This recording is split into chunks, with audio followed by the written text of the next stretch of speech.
Should we start off by explaining what this is? Has anyone here listened to What a Lot of Things? Oh, we've got a couple of people. Oh, Yay. Listeners. It's always very gratifying for us to have listeners because, you can never be sure, can you? No. Because we had a Christmas party as well, didn't we? We did. And someone we didn't know came. It was amazing. It was like amazing. in-person Christmas party. Yes. And listeners turned up. It was incredible. It was a shocker. So, for those completely ignorant, what is What a Lot of Things, Ash? I've helpfully typed in the answer into our Notion page so that you can... Okay, so our tagline is Tech Talk from a Human Perspective. And then you also wrote, Free the Horse, which I've got no idea what that means. Well, I was going to say something about the venue, but the most striking thing for me is the encaged horse that's outside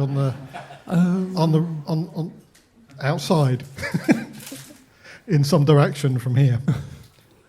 So everything is being recorded. So I have actually remembered to press the button. So, first test passed. So it's all being recorded.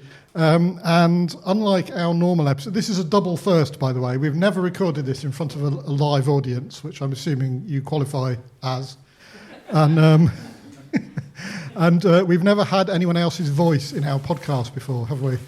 No. So we have... I don't know how I feel about that. Yeah, well, depends who it is. So we do have a roving microphone over there. So we're going to do our normal structure, which is we talk about a thing that each of us picks a thing to talk about, and then we do an episode where we talk about one and then the other. And because fairness is such a complicated concept, we've boiled it down to mean alternating going first. So it's a very fair podcast according to that definition. Apart from Ian, you'll notice the split in technology on the desk, where Ian controls all of these buttons and I don't control anything. Yeah, I've got a mute button here, so I'm not afraid to use it. So I feel like me and Ian are still quite far apart on the definition of fairness. No, we've agreed what fairness is. It's alternating going first. All this other stuff is extraneous. Okay, I understand. All too well. I did put in my little list of things that we should introduce ourselves, but you probably don't need introducing, but introduce yourself anyway. Okay. Hi, I'm Ash. I'm one of the organisers of the Leeds Testing Atelier, and we've been doing this for quite a long time now.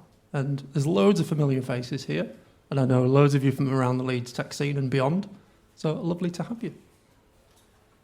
And I'm Ian, and I'm not an organiser of the Leeds Testing Atelier, nor indeed a tester of any kind.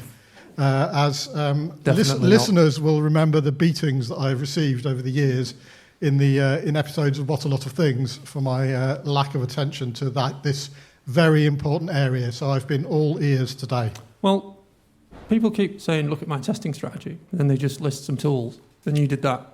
So I had to do it. The education piece needed to begin. AI could write a very comparable testing strategy. Yeah, absolutely. But what's the mission of the testing, Ian? Well, that's what you have to tell the AI. Yeah. All right, sorry, we're heavily into the in-jokes now. So we're going to do the usual thing where we talk about a thing each, and then after each thing, we're going to try and get you to talk to us about the things. So save up your wisdom as we're going through. And we're already 3 minutes behind schedule. Excellent. This sounds like an episode of What a Lot of Things. It is. Honestly, we take sometimes we go well over 90 minutes in recording. And then we talk about two things. And then we talk, yeah.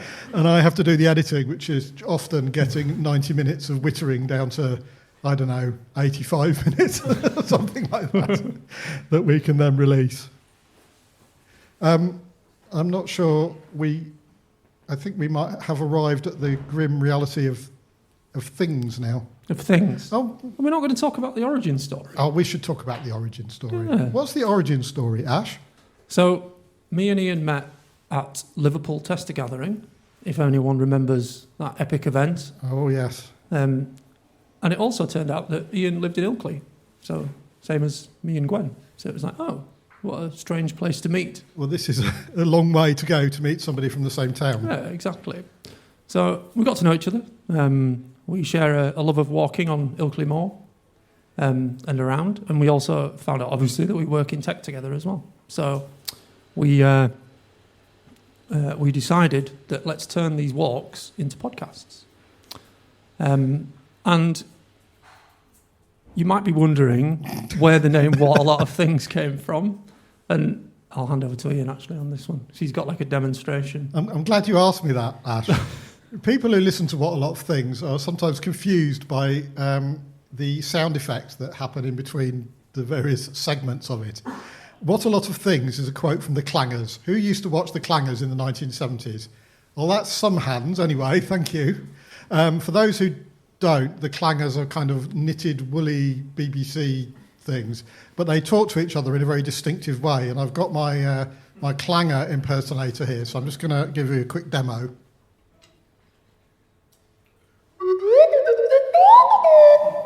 Gee, he's really good at it, isn't he? I won't translate what that was. It was a little bit cheeky. Yeah. So sorry, we had an audit done of the podcast to see where we were going right or wrong, and the person who did the audit said, "Is this a child's podcast?" I was like, "Well, there's some truth in that." Yeah. So the Clanger took a slightly further back seat. Yeah, that still exists. The entire cover art used to be just a picture of a Clanger. Yeah. And I think his point there was people looking at a picture of a Clanger probably won't know that it's about technology. So yeah, we've improved our cover art, but the Clanger remains. Okay. So should we talk about a thing? I think we should probably talk about a thing. So I'll begin a timer. Inevitable a timer. Is that because it's my thing and you think I'm going to ramble on for too long? Pretty much. All right. So what's your thing, Ian? What's my thing? Well, my thing is MCP, which apparently stands for lots of different things, I've discovered. It stands for male chauvinist pig in some contexts.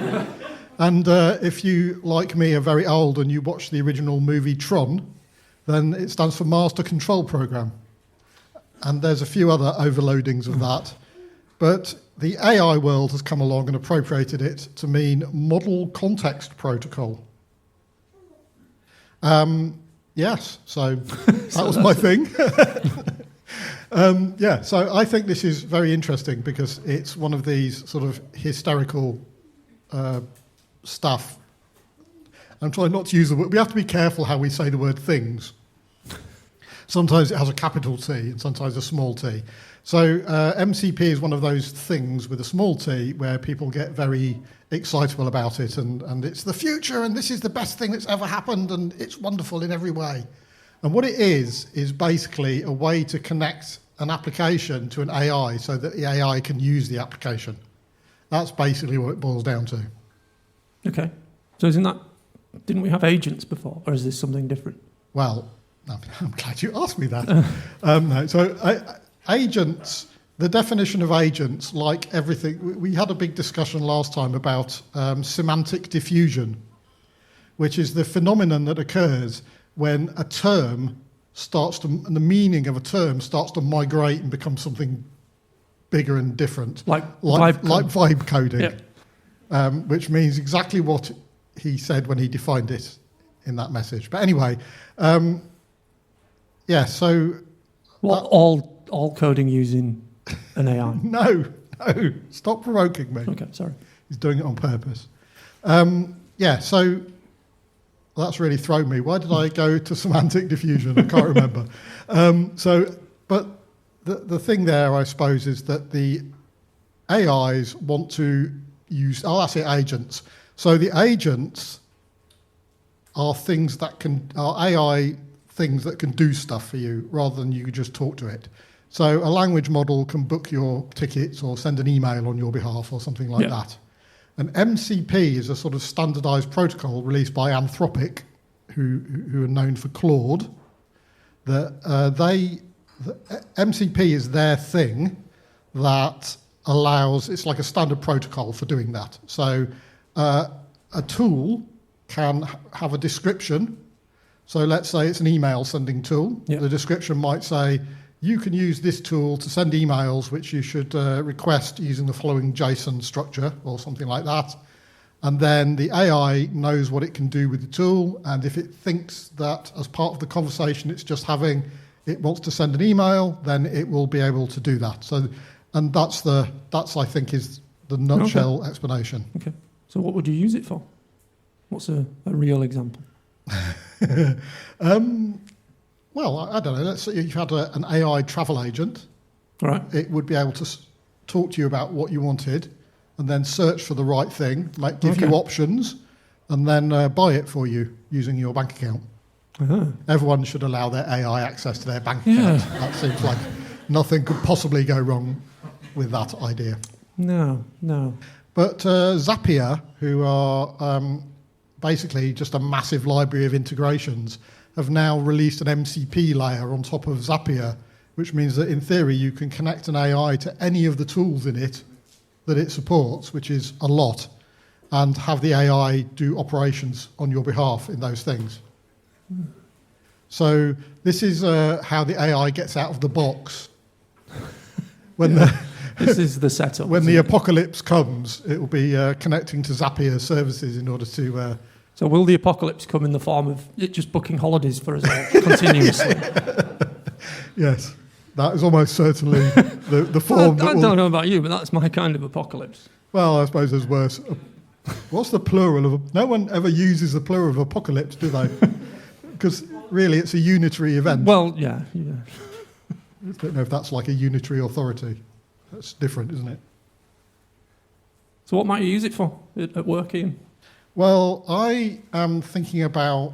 So one of my clients that I'm working with is Squadify. Am I allowed to mention? You just did. Well, okay, too late. And they have a platform for teams, helping teams work better together, which is a subject close to my heart. And so one thing you might use an AI for in that context is you might have MCP services that can find out how the team is doing and then answer questions about it or talk to team members. Surveillance. But with a bit of knowledge. Well, it's only surveillance if the privacy aspect of it's done badly. True.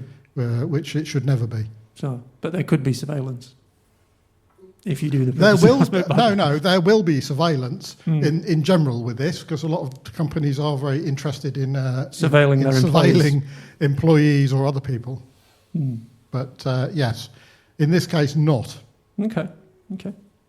So Andy came in, he's doing a similar talk today and we talked about having a playwright MCP server as well, which is an interesting thing, obviously, for a testing audience.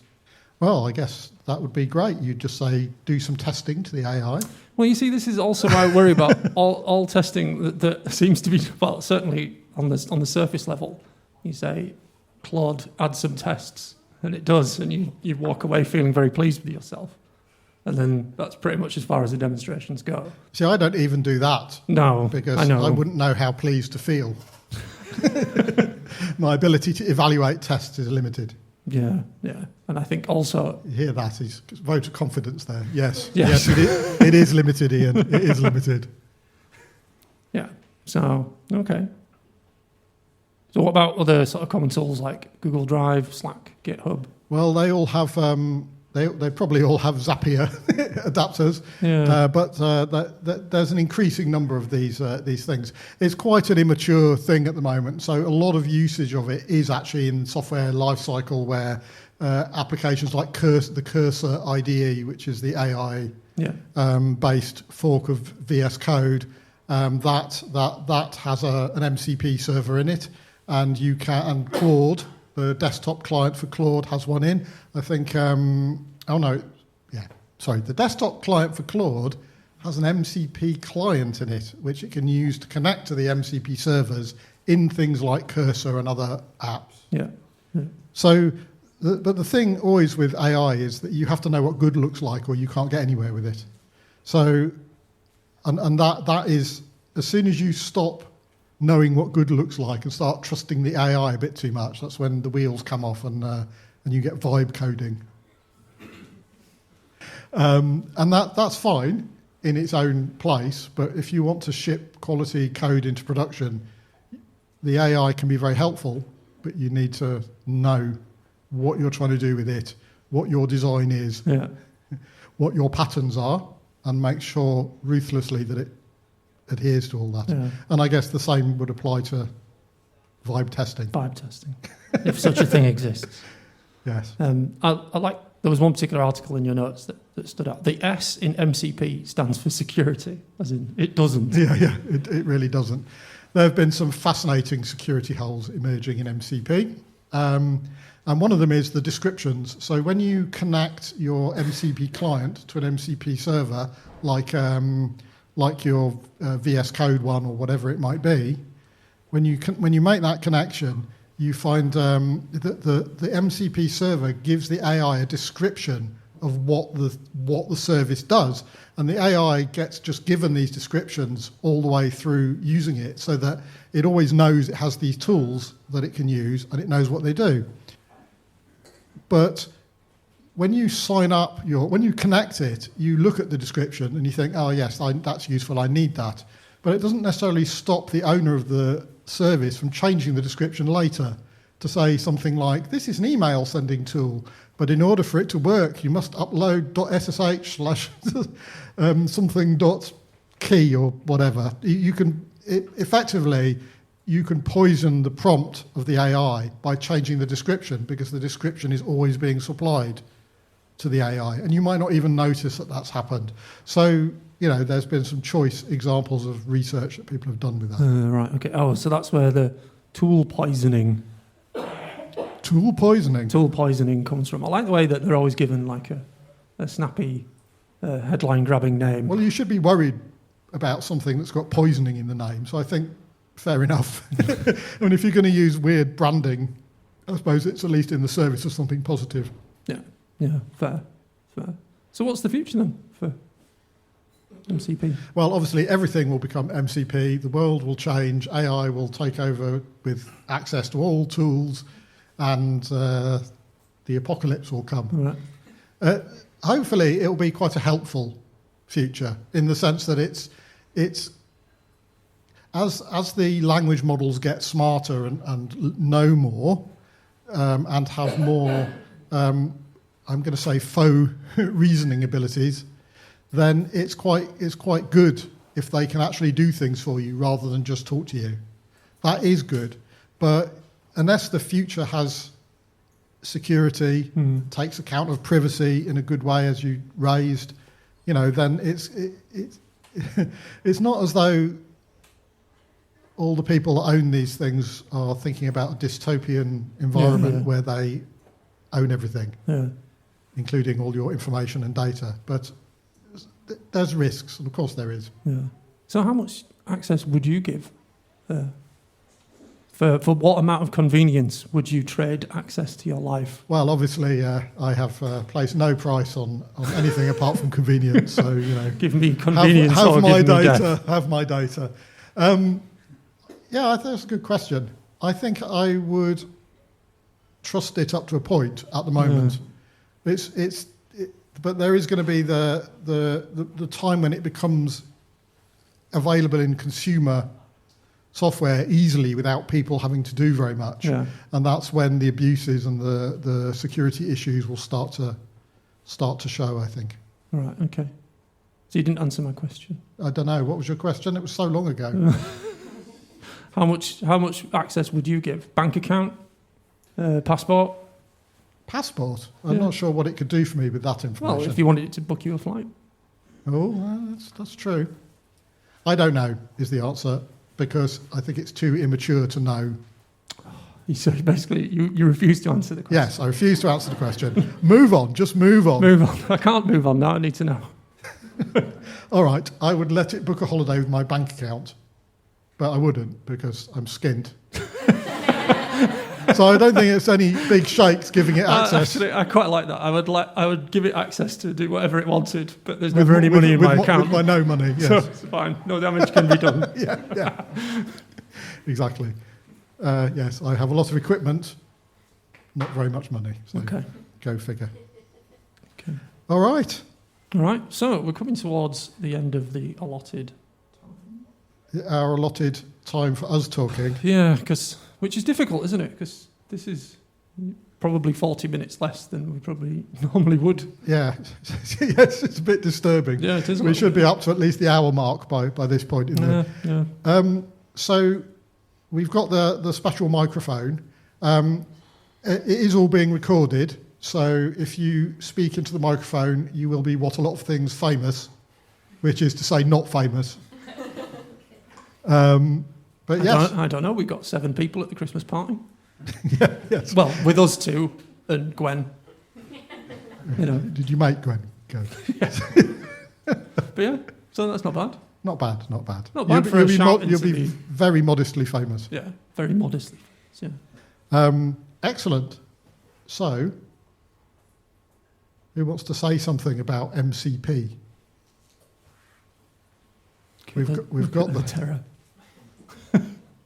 I've made it too weighty, haven't I? Okay, I'm going to unmute. That was like a challenge. I'm going to unmute the magic microphone.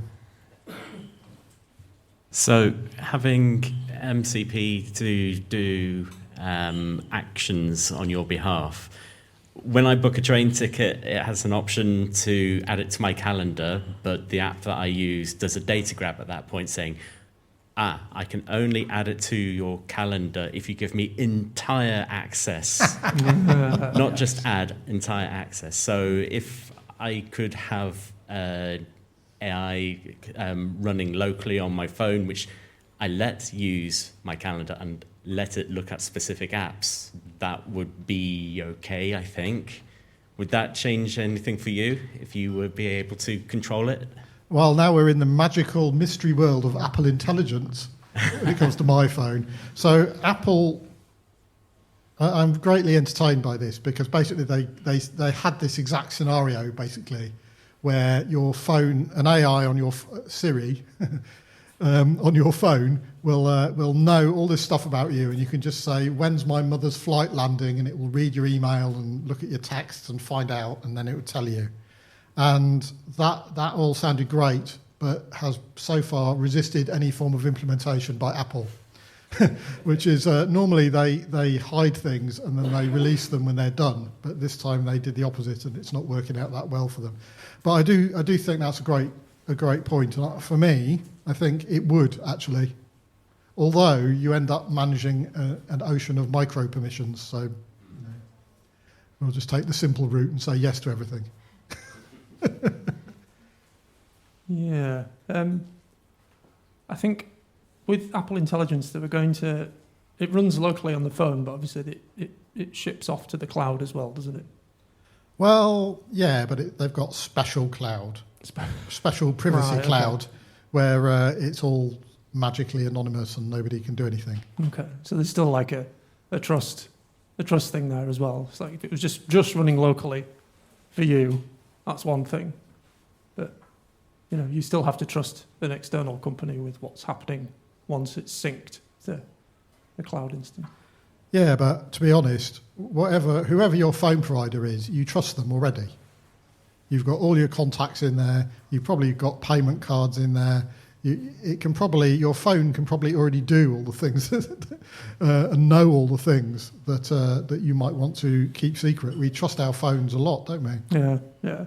I'm always reminded of there's a few people I know not in tech who are just like, well, I've sold all my data already. It's all gone. So, I'm not too worried about this. It's like, oh, okay. But it's interesting, just like the different perspectives. It's like it is the trade between privacy and convenience, which is always the thing you need to balance in your head. And I think depending on your perspective, we're interested in the security implications of it, but some other people might not be. Yeah, exactly. I'm not sure. We talked a lot. Did that answer the question? Yeah, it was interesting seeing your point of view on it as well. I think you can, removing the phone part of this, if you were putting this on your computer where you could surely be running an AI model locally, then you might feel more confident about doing it. But with a black box phone, yeah, you have to kind of assume that it's getting shipped off to the cloud at some point. Yes. You didn't even press the button to do that funny voice. Do you want me to press the button? Yes. Ash is very peevish that he has no access to these buttons. This is why. This is the lack of trust that I'm talking about. Oh, no, it isn't. I just wish I could do that to your microphone at will. Now, that would be a useful feature, wouldn't it? Yeah. I'm sure you'll figure it out one day. I'll try. I'll never relent. Any more perspectives on MCP? Oh. That noise means yes, apparently. I'm just curious, because we've got a whole room full of testers here. How many people here are comfortable with AI and are using it regularly? And how many are just completely cynical and skeptical about it? So, is there an answer in between those answers? that's a very good question. All right, well, let's do a test. So, hands up if you use AI every day, thoroughly comfortable with it, really love it, find it incredibly valuable. That's a very biasing No, that's fine. It's going to be a sliding scale. Give me time. Right, okay. Now put your hand up if you hate it, think it's the devil's work and will never touch it in a million years. Oh, come on, there's got to be one. Someone put their hand up. In this it doesn't have to be. Hey, thank you. Thank you. Okay, and what if you're... And put your hand up if you're in the middle. You like it, you think it's interesting, but you're not going to commit your life to it yet. That's the large majority, I would say. Yeah. Outstanding. Did that answer your question? It does, and I'm just wondering if the implementation of MCP to make things more useful is going to increase or decrease that cynicism. Well, yeah, that's an interesting one. And I think, the fact is that people use AI for lots of different things, and some of them are just amazing, and some of them are just awful. And, like everything, I suppose, MCP will magnify both in an even-handed way. Yeah, it's like an MCP for Studio Ghibli-ing yourself. Well, who doesn't want to do that? Well, yeah. Can you pass the mic behind you? So my question is, what do you think of my use case of AI? I use an AI chatbot, and I call him Pete. And I say it in my head like my PT, my personal trainer. And that's how I use him. He asks about my meals, my hydration, and my workout progress. Sometimes he gives me workout plans, or tells me what fruit and veg are in season. He knows my name, my first name, my age, my gender, my workout preferences, and my goals. It's cheaper than coaching. He's always on my schedule, and the conversation doesn't go on off track. Plus, it obviously doesn't mind being my reminder service or explaining things 5 different ways. But I don't think the AI knows more about me than my Fitbit or my phone, and I would recommend it to people who lack gym confidence or want somebody who can work on a different schedule. What do you think of me? That's fantastic. I love that. And I guess I'd have to ask what the outcome has been for you. I have tried more varieties of exercises, and I'm not afraid of somebody's reaction when I can't do things. So I'm quite thin, and people might assume that I am fit, but I am not. And I don't necessarily have an intuitive reaction to know how to do something. So I would want workouts or movements or climbing to be explained to me. And sometimes that information from the AI comes from YouTube videos or content online that I don't have the confidence or vocabulary to search for. I think that's fantastic. I think it's an enabling. It's what you want from technology is to be enabled and to be made better and to be helped. And that story, I mean, the thing is, there's so many stories about data being exploited and people becoming addicted to endless Instagram feeds, which of course I would never access. But there's a lot of stories about that. It's nice. It's really encouraging to hear a positive experience. Yeah, definitely. This is like a thoughtful way of using the technology to help yourself. I'm very aware of what data I've told it. Like, I have not submitted a video and said, I'm struggling to do this particular workout that you've recommended, but I know that it knows my gender and things like that. But so does my Fitbit or my Garmin or whatever other tools would be available. What do you think of that sort of like awareness of the data to put in? So you're asking what's the difference, basically? So like in my exercise life, obviously I use my Garmin, which knows loads and loads and loads about me, but I don't use like an LLM to help me plan. But there's still like lots and lots of data out there about me. So whether or not do I distinguish between that and putting it, allowing an LLM to have access to it? No, not really. I think it's just a technological access, to be honest. And it just depends on the degree to which you're willing to use the tools and what you need them for.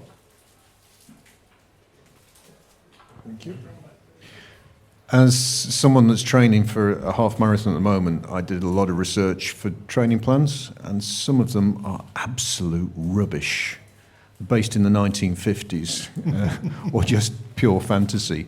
So I think it's a brilliant way of using it, but I think we also need that scepticism for the plans received from it.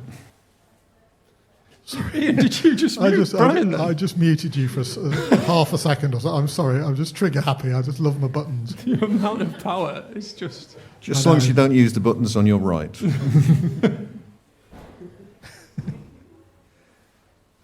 Okay. So with AI, it goes and trawls all the data that's out there and then gives you what it thinks is the best summary based on your prompts that you're putting in.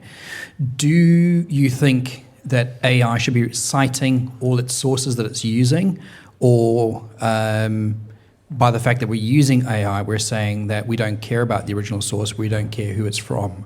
What do you think? I've been caught out by this. So I was doing a thing where I wanted to find out some really powerful TED Talk openings to talk to people about, about doing talks. And I asked ChatGPT, and it made up some really great ones.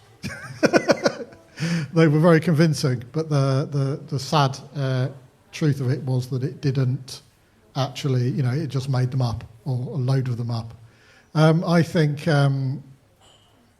there's another side to this coin, though, because if you use the deep research modes that these things have got, it's quite interesting, actually. So you can ask ChatGPT to write you a detailed report about a topic, and it goes off and it basically finds all this stuff on the internet and then slowly assimilates it and makes it into a report. But the report is fully referenced, so you can see where it's got all of the actual information that it's telling you. And I think actually that says to me that this problem is getting better, and hopefully it will it will continue to do so. Yeah. I think so.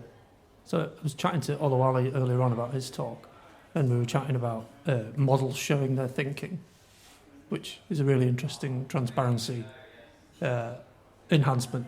That I think DeepSeek probably did it first or early, but now it's definitely a trend. You can actually see how it's arrived at the answer that it's arrived at, which I think is huge, and like what its references are.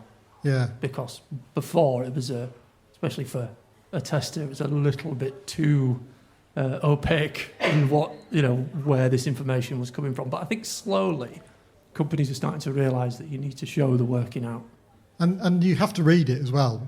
by the way. Always read it, because it's just like me talking to myself. It's like, oh, I need to do this, and I need to think about something else, and I think this just sounds like me talking to myself.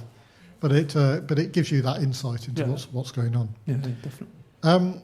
So I think we are about to have to move on, but we have one more. It was just a point on the previous, but the PT that you built. So the thing with AI is it doesn't live the human experience, right? So it's you're giving it data, but it can't process that data through the human body, through the human senses, through our own logic and our own the way that we think. And I think the problem with using AI, even on that other use case, is that it isn't a human being, and even if you give it the context, it isn't living in the world that we live in the body that we have, with the senses that we have, with our emotions and our empathy. It can talk about them, but it isn't living through that prism, so it's always got its own perspective on things, which is not ever going to be a human perspective. Yeah, so when it says do 200 push-ups, you can basically say, well, there's some good retorts that you could come up with. I did actually have one in my head, but then in traditional fashion it left. Cool, so I guess that's my thing. That's your thing. A great thing, Ian. Oh, thank you. Monumental. Monumental. Yeah, absolutely. Sorry, it's the in-jokes that keep us going. Yeah, so basically the podcast is a vehicle for just us to do in-jokes. Yes, that's exactly what it is. An hour and a bit. Normally we have an interlude, and we put this... music on. Oh no. Sometimes I press the wrong button. This is our on-hold music that we use to indicate we're having a thing. But basically we've got no time, so we're not having an interlude. That's as much relaxation as you're going to get. Yeah, sorry, that's it.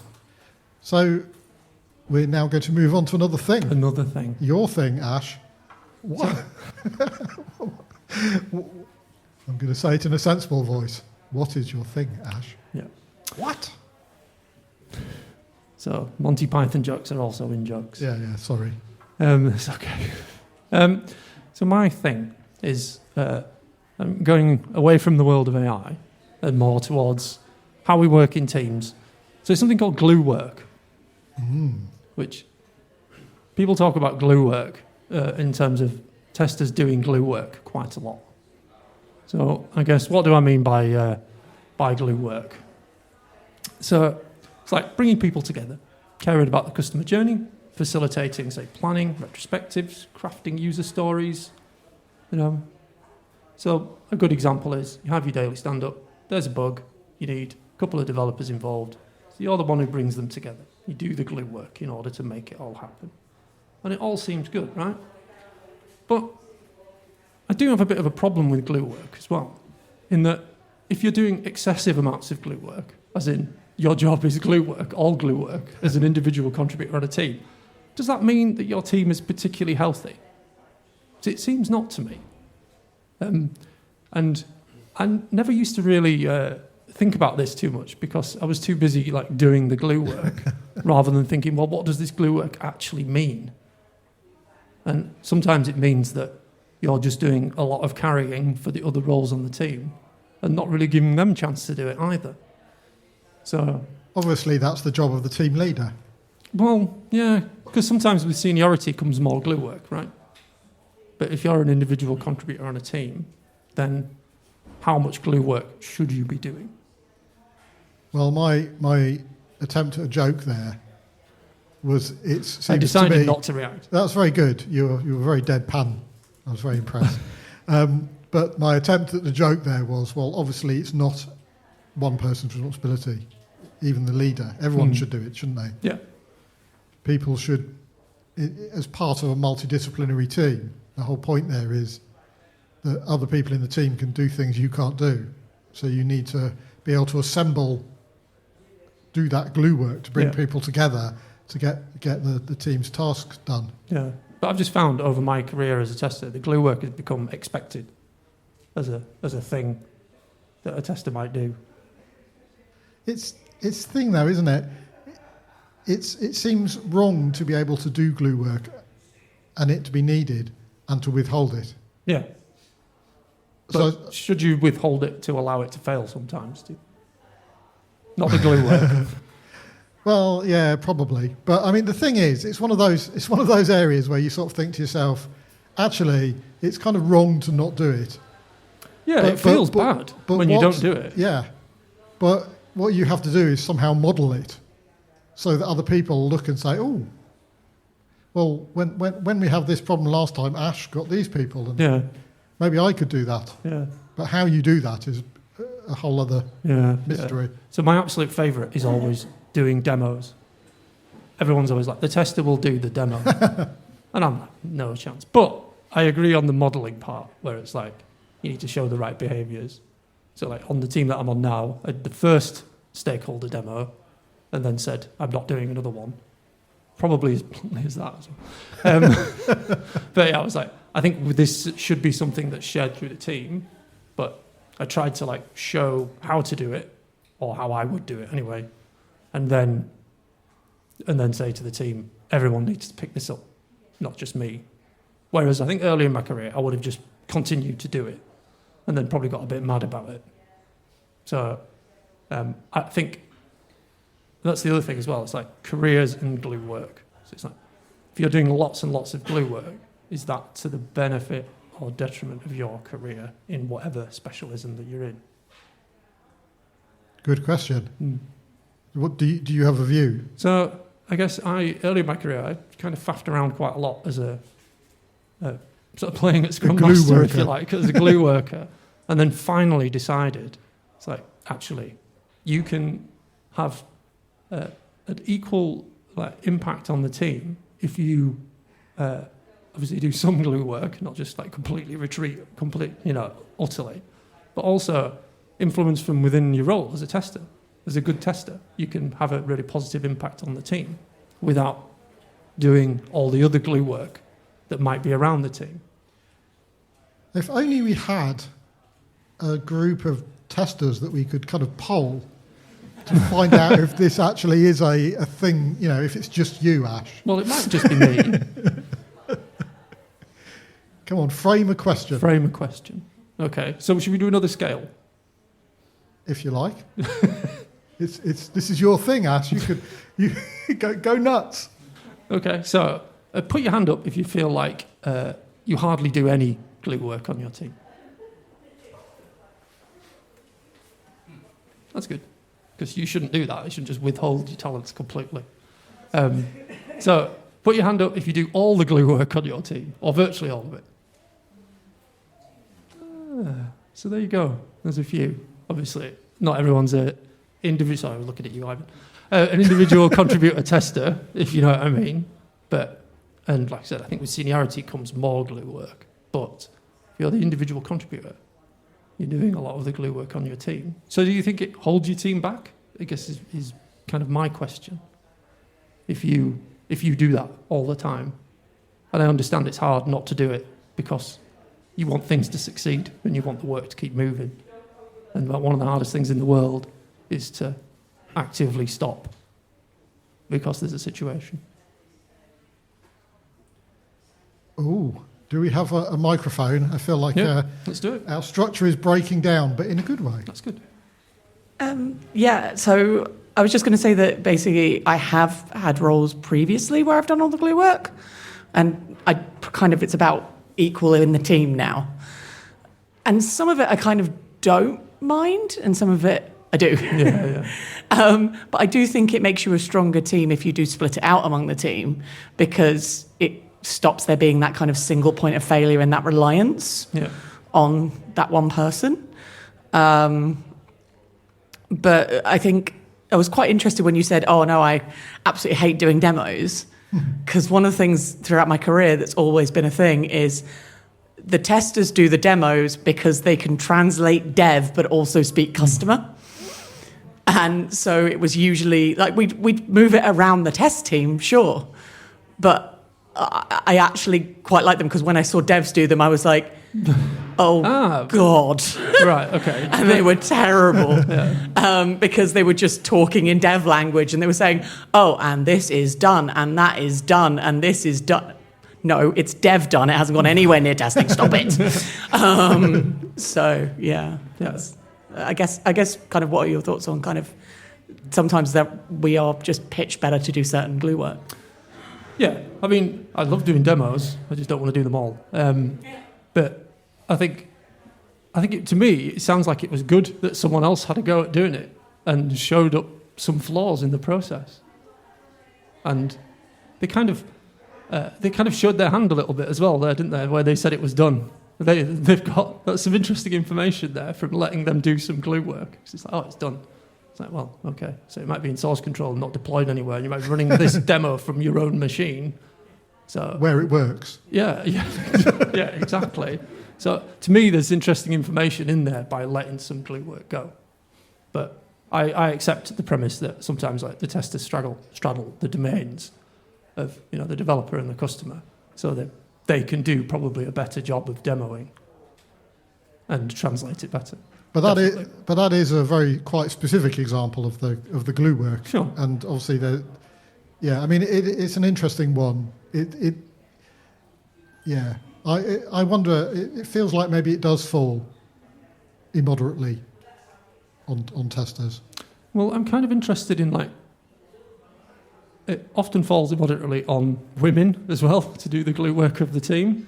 Basically, anyone who's in a minority, whether it by role or some other characteristic, often they look to do glue work.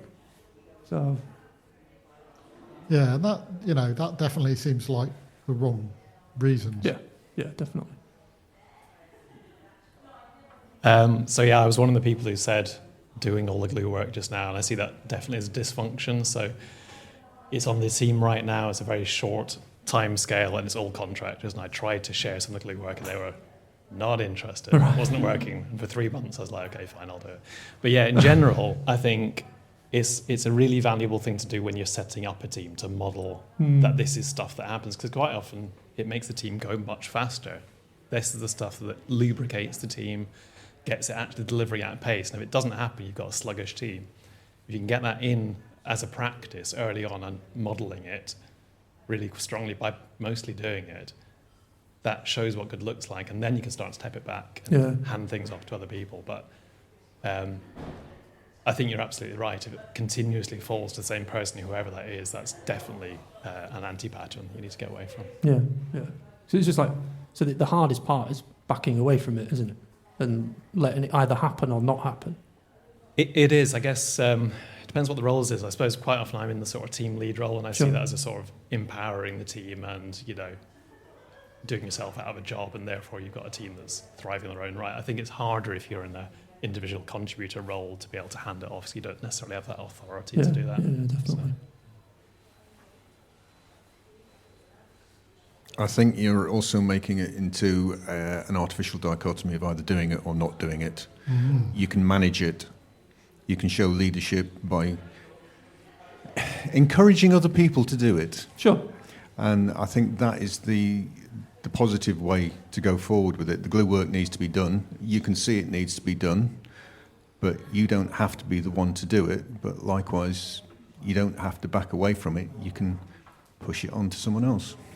So how do you do that? In the nicest possible way. I was going to say, the whole pushing thing sounds interesting. But that's leadership skills, isn't it? So, I mean, eventually, in my experience, someone does take on that work, but you still need to, like I say, at least give some space, I guess. However you do that, I guess, is up to you, isn't it? You could either drop it in the space, or you can try and find someone to take it on, right? Probably trying to find someone, encouraging someone else to take it on, or sharing how to do it with the team is the more mature way to do it, right? Rather than just say, well, not doing that anymore. And when you have, the more they do it, the more they will do it, because they'll see it as their role. So it ceases to be your role. Yeah, absolutely. But it does seem like a thing that actually we don't think about in terms of the roles in a team. You've got the whole Lencioni 5 dysfunctions of a team, all of that kind of side of things. What it doesn't say, I'm probably talking out of turn now. I occasionally go off on these things where I'm not really sure that what I'm saying isn't nonsense. You start and then to the show make notes, up quotes from a book. And then the show notes have to have extensive rewritings of... too much time with LLMs, Ian. Too much time with LLMs. Ian's hallucinations are beginning. Just say stuff. But it's kind of, I don't think it's recognised particularly. And I feel like actually teams, it would work better if they paid attention to that, thought of it as a thing. Who's doing this work and why is it them that's doing it, and how should we share it out? I think those are questions that teams could ask themselves productively. Yeah, that's interesting, isn't it? So you've got like, for glue work, a lot of the time by its nature, there's little or limited recognition of what it is and how important it is, because that's not the way that organisations are generally structured. Are we going to get back to metrics now? That's always a good one. Well, are teams measured on the glue work that they do and don't do? No, they're not. So let's not bother with that then. If you can't measure it, it doesn't exist. Oh, no, that's not right, is it? No, glue work definitely exists. I know, I've done it. Excellent. Any more perspectives on glue work? Yes. Hi, just a quick one then. I suppose, from my perspective, I've come from a permanent position most of my life and then got made redundant and went into contracting, and I felt like it was a different mindset. So it depends on A, the type of work you're going into, B, the type of project you're in and who you're actually working with. And I'm currently I've been spread across multiple projects at the same time, and depending on who's in there depends on how much glue work you're doing. And I've also, as I've got older, I suffer fools less. I've mentioned that a couple of times, and I just Jamie mentioned about letting shit hit the fan. I've done that a couple of times, and that's the only time things really changed, and that's after you've kind of raised it in multiple ways, and you get to the point where like just not necessarily down tools, but do what's within your remit to an extent, and then until the stakeholders realise that it's not working equally across the board, and that's when things changed. But it is difficult knowing when you've got the skill sets to do both the testing and the even the interpersonal skills and getting people to, as you say, leadership to try and encourage people to do certain pieces of work. I spent more time kind of coaxing the project manager to do what they're supposed to be doing, the BAs to do what they're supposed to be doing, and he's laughing because I used to work with them at the same place. So yeah, it's an interesting one, but I think it depends on how you go about it and who you're working with, but just want to put those points across. Yeah. I suppose if you've done everything you can in order to sort of distribute the glue work, then I suppose the tool that's left is just to, like you say, let it fail. And it does. It depends on the context of your organisation. There's some are more cutthroat than others, and and the expectation of doing the glue work. The moment that you even glance at it, it becomes your job. Whereas others are have a bit more sharing about them. But as a contractor, it's hard, isn't it? Because you just kind of go into an organisation and try and find the best way forward that you can, based on what you find when you're there. And even if you try and have a sense of ownership, some organisations will reject that and say, no, you shouldn't show that ownership because you're a contractor. Other organisations. Yeah, and then also, I guess, on the other side, it's like, you might be denied doing glue work as well, depending on like the strictness of the organisation based on your role. It's like, don't you write that user story? No glue. Although I've very rarely found that, such organisations are so restrictive that they won't allow glue work to happen. It would be a shame. I think someone's got the microphone over there. Yes, hello.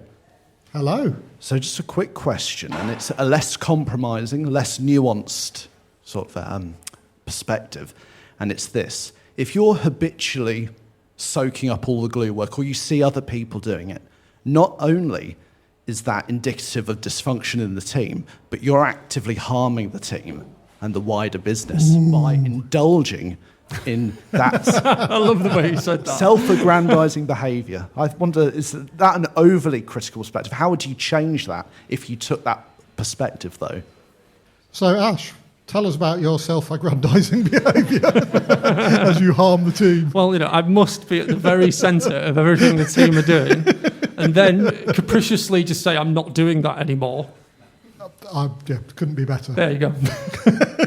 But I think that's kind of the gist of where I'm going. But probably it's more extremely put, let's say. I think it's like if you are doing a lot of glue work, it's incumbent that you recognise that. But I I think it's hard to recognise depending on like what point of your career that you're in, what you're actually doing. Because I had a great time doing lots of glue work, and everyone really liked it, until I realised that actually I was drifting further and further away from the skills and the role that I really, really enjoyed. So it was like a very short sort of, there was short-term gratification in doing the glue work, but in the long term, I was kind of going further and further away from what I wanted to do. But in the end, you came back from your ego trip.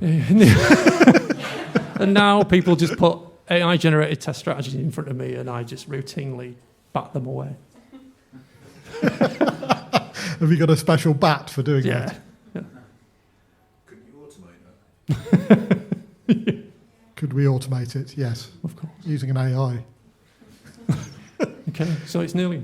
I think there's one more hand.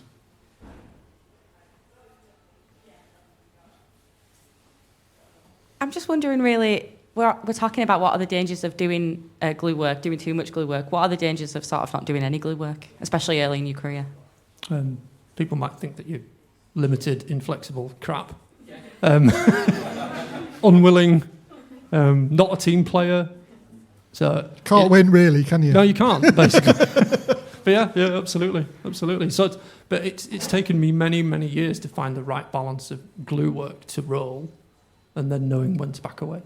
So it's really hard.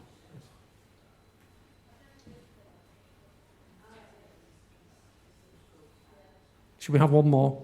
And then it's break time. Anybody? Brett has asked a couple of times. Yeah, now I was just going to say, do you think the increase in the amount of glue work you've been asked to do these days is down to the demise of the kind of traditional Scrum Master? And the fact that it always kind of... I didn't kill them. No. When it comes to kind of fall to the testers, and when you describe glue work, you're talking a couple of examples around like team demos and around organising things after stand-up and things like that. And also there's a point made about devs doing bad demos. One of the points I find is that if you practice the demo beforehand with maybe someone leading the demo and the dev doing the demo, so the dev does the twiddly bits and the tester or the whatever will do the kind of the narrative, these sort of things, work very well. So the question is it kind of, now that the Scrum Master role is shared throughout the team, or should be shared throughout the team, with a little bit of direction?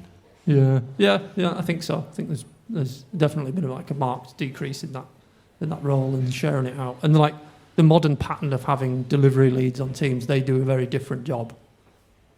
It's much more outward facing, I think. So the team are expected to pick it up more. But then within the team, often it has fallen to particular roles, I think, in my experience. So yeah, I think so.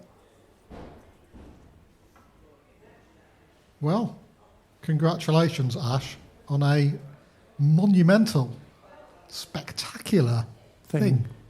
Thanks. Fantastic.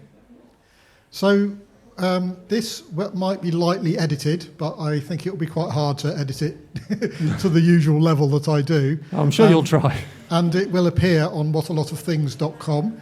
If you spoke in it, send us your name and we'll put you in the credits, because I feel like it would be really great to give people the credit for their contributions, even though the sensible thing of say your name first before you make your contribution, that would have been a good idea. So when we hold a retrospective for this exciting event, we will remember to include that in it. I'm not facilitating that retrospective. Oh, I see. It's me who has to go off on the self-aggrandising ego trip to do that. Okay, that's fine. I'll tell you what, it's been a real pleasure doing this with everyone here. So thank you for coming. I did wonder if anybody would. So they came to the Christmas party and they came to this. Yeah, but look how many of them have come to this.